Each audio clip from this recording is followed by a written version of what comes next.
날마다 쏟는 샘물과 함께하는 오늘의 큐티 시간입니다. 7월 20일 수요일, 오늘의 말씀은 마태복음 19장 1절로 15절의 말씀입니다. 예수께서 이 말씀을 마치시고 갈릴리를 떠나 요단강 건너 유대 지경에 이르시니 큰 무리가 따르거늘 예수께서 거기서 그들의 병을 고치시더라. 바리새인들이 예수께 나와 그를 시험하여 사람이 어떤 이유가 있으면 그 아내를 버리는 것이 옳으니까? 사람을 지으신 이가 본래 그들을 남자와 여자로 지으시고 말씀하시기를 그러므로 사람이 그 부모를 떠나서 아내에게 합하여 그 둘이 한 몸이 될지니라 하신 것을 읽지 못하였느냐. 그런즉 이제 둘이 아니요 한 몸이니 그러므로 하나님이 짝져 주신 것을 사람이 나누지 못할지니라. 그러면 어찌하여 모세는 이혼 증서를 주어서 버리라 명하였나이까? 모세가 너희 마음의 완악함 때문에 아내 버림을 허락하였거니와 본래는 그렇지 아니하니라.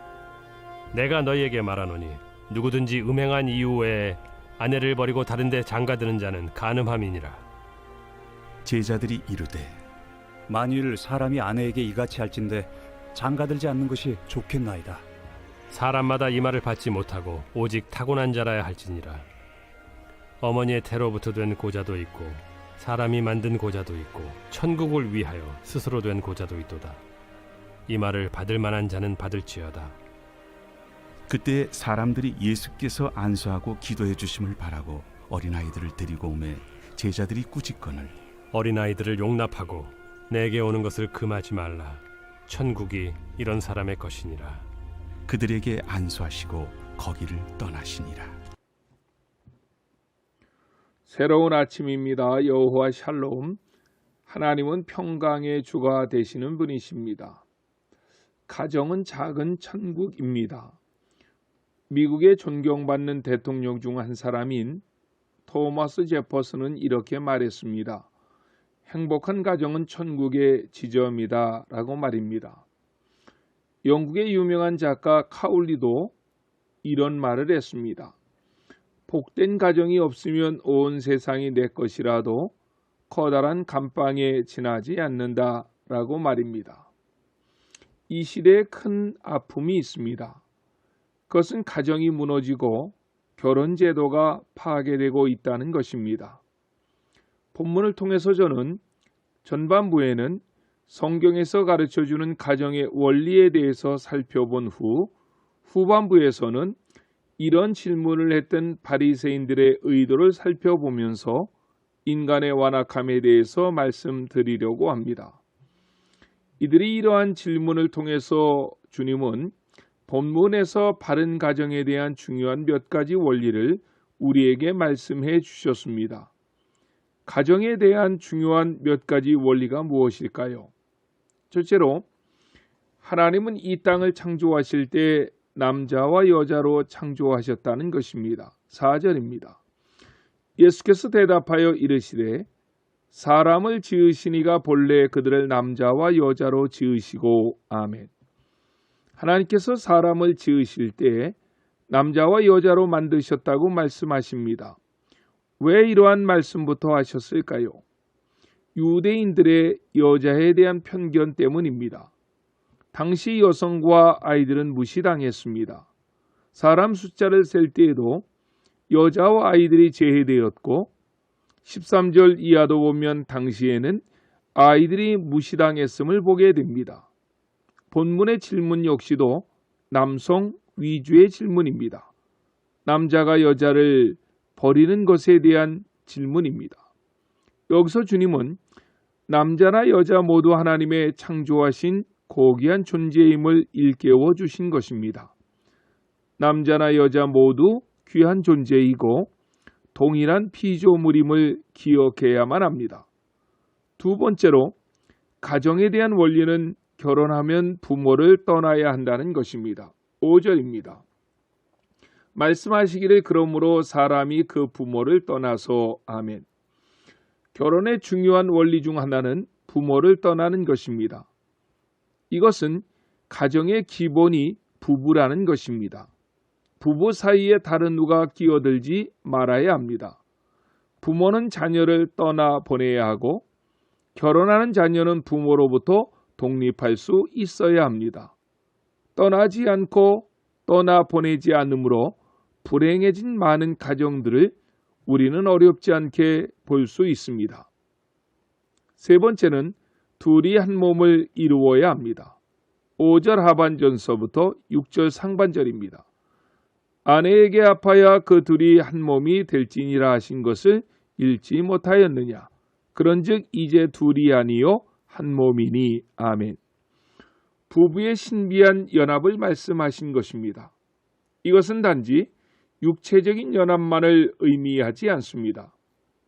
결코 나눌 수 없는 한 인격으로의 결합입니다. 남편과 아내란 하나입니다. 한 몸입니다. 에베소장 22절로 31절에 나오는 부부의 관계에 대한 말씀 중에서도 28절에서 이렇게 말씀하고 있습니다. 이와 같이 남편들도 자기 아내 사랑하기를 제 몸같이 할지니 자기 아내를 사랑하는 자는 자기를 사랑하는 것이니라. 아멘.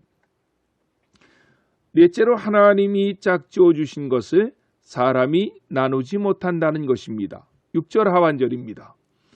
그러므로 하나님이 짝지어 주신 것을 사람이 나누지 못할지니라. 아멘. 남자와 여자가 짝을 이룸에 있어 하나님께서 섭리하셨음을 알아야 합니다.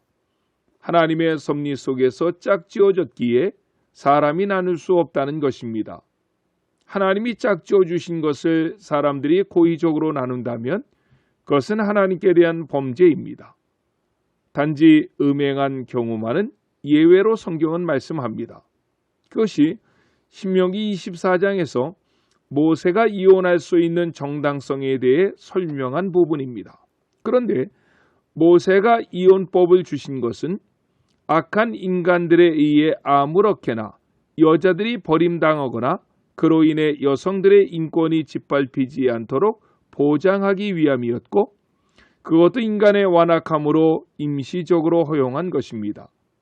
음행의 문제까지도 하나님이 우리를 사랑하신 것을 생각하면 용서할 수 있음을 성경은 말씀하고 있습니다. 호세아 선지자를 통해 보여주신 하나님의 사랑이 그것을 말씀합니다. 결국 하나님 안에서 참된 사랑은 어떤 문제도 극복하게 하는 힘이 있다는 것을 보여준 것입니다. 그렇다면 이러한 이혼에 대한 이야기가 왜 갑자기 본문에서 나왔을까요? 3절 말씀을 보십시오. 바리새인들이 예수께 나와 그를 시험하여 이르되 사람이 어떤 이유가 있으면 그 아내를 버리는 것이 옳으니까라고 질문하므로 이러한 말씀들이 나오게 된 것을 보게 됩니다. 바리새인들은 예수님을 시험하였습니다. 질문하는 것 같지만 악한 의도로 주님을 넘어뜨리려는 것이었습니다. 당시 유대인들 사이에도 합당한 근거가 있으면 법적으로 이혼할 수 있다는 분파와 어떤 이유로도 이혼할 수 없다는 분포로 나누어져서 대립을 하고 있었습니다. 그런 상황에서 바리새인들의 질문은 주님께서 어떤 대답을 해도 올무에 걸리게 하는 질문입니다. 예수님을 공경에 빠뜨려 덫을 놓았던 것입니다. 모세도 인간의 사악함으로 이혼 증서를 써줄 수 있다는 말씀을 모세오경에다 기록해 놓았던 것인데 예수님을 시험에 빠뜨리려 했던 바리새인들은 더욱 사악한 무리들입니다. 그렇다면 오늘 본문에서 우리에게 주는 교훈이 무엇입니까? 결국은 사악하고 완악한 마음을 버려야만 가정도 세워지고 사회 질서도 세워질 수 있다는 것입니다. 그러한 사악한 마음은 누구에게나 있습니다. 예수님께서 이러한 교훈을 하실 때 13절을 보면 사람들이 예수께서 안수하여 기도해 주심을 바라고 어린아이들을 데리고 옵니다. 이때 제자들이 부모와 아이들을 꾸짖었습니다. 제자들의 마음에도 무지함과 완악함이 있었던 것이고 예수님께서는 제자들을 야단치시면서 어린아이들을 용납하고 내게 오는 것을 금하지 말라고 하시며 천국은 이런 자의 것이니라고 말씀하셨습니다. 어린아이와 같이 순수하고 깨끗함으로 주님을 온전히 섬김으로 가정과 사회가 든든히 세워져 가는 하나님 나라 공동체가 되시기를 예수님의 이름으로 간절히 축원합니다. 아멘. 주기도문으로 예배를 마치고 오늘도 주신 하나님의 말씀을 붙잡고 간절히 기도하시겠습니다. 하늘에 계신 우리 아버지, 아버지의 이름을 거룩하게 하시며 아버지의 나라가 오게 하시며 아버지의 뜻이 하늘에서와 같이 땅에서도 이루어지게 하소서. 오늘 우리에게 일용할 양식을 주시고 우리가 우리에게 잘못한 사람을 용서하여 준 것 같이 우리 죄를 용서하여 주시고 우리를 시험에 빠지지 않게 하시고 악에서 구하소서. 나라와 권능과 영광이 영원히 아버지의 것입니다. 아멘.